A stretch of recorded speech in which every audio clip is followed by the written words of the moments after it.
صاحب يالسود وهذا طبعا برنامج كان ساكد هينو waxaa weeyaan wali waxaan ku guda jirnaa dhacdadii ka dhacday deegaanka Naledi ee Soweto gobolka Qoteen ee dalka Koonfur Afrika waxaa soo baxay warar dheeraad ah oo soo tarayo kuwaas oo sheegay in community-ga xaafadda ay ku qasabtay dukaamadii in la xiray gabahaana alaabtooda ay qaataan maalintii shalaheed taasoo qasab ay ku noqotay inay dhammaantood qaataan alaabahooda marka inta badan dhacdooyinkan oo kala soo Afrika ay ka dhacaan waxaa aad u dhaco kacdoon aad u fara badan kuwaas oo ay ka faa'iideystaan xitaa xisbiyada siyaasadeed wararkii ugu dambeeyay aan idin haynaa iskala dhageysan waxyaabaha ay ka tir warbaahinta dalka Koonfur Afrika kadibna falanqeynayaan u gali doonaa. There was quite a bit of anger in that community, some calls for spaza shops there to be shut down.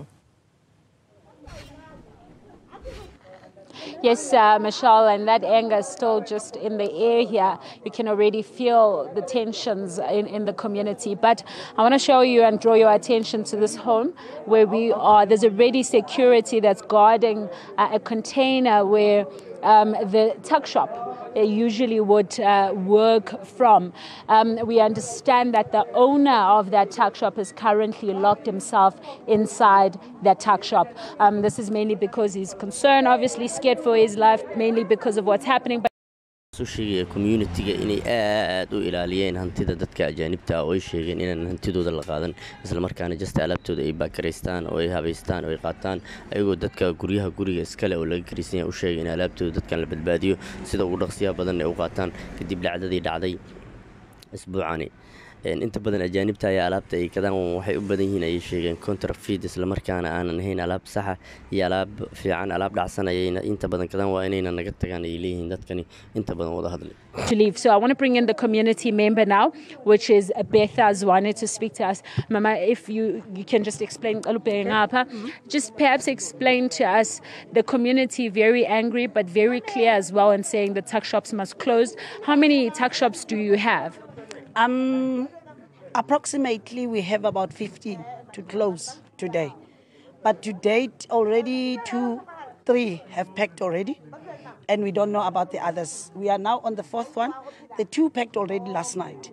What we did last night was we went on each and every shop. We spoke to the landlord, we spoke to the owner. And we told them that please, because of what happened, and we do not even have the answers already, we need you to pack and go. That is the decision that's been taken by the whole community, by the way, of Naledi Extension. So now what happened is we went to each and every inta badan arrimahan markay dhacaan South Africaanka ha ahaado shacabka ha ahaado midka community leaderka iyo midka siyaasiga intaba waxay uga faa'iideystaan sidii ay u banaysan lahaayeen xoolaha ajaanibta ama dhibaatooyin kale u geyn lahaayeen barnaamijka qoteen ayaa booqday shal halkaas asagana sheegay in waxba dadka aan la dadajin ay soo wada saari doonaan war sax ah oo dabcan quseeya dadka iyo deegaanka intaba balse marka hore waa inaan la degdegin ayuu yiri markaana waa inaan si wada jiro oo caawinaa dadka wax laga dhintay ee victimska ah marka dadka ay kula dardaarmay inaan la degdegin barnaamijyada ka soo kordho marka waa la arki doonaa waana isla falanqeyn doonaa barnaamijyo badan oo aan ka sameynay ayaan mar dhow hawada soo geli doonaa.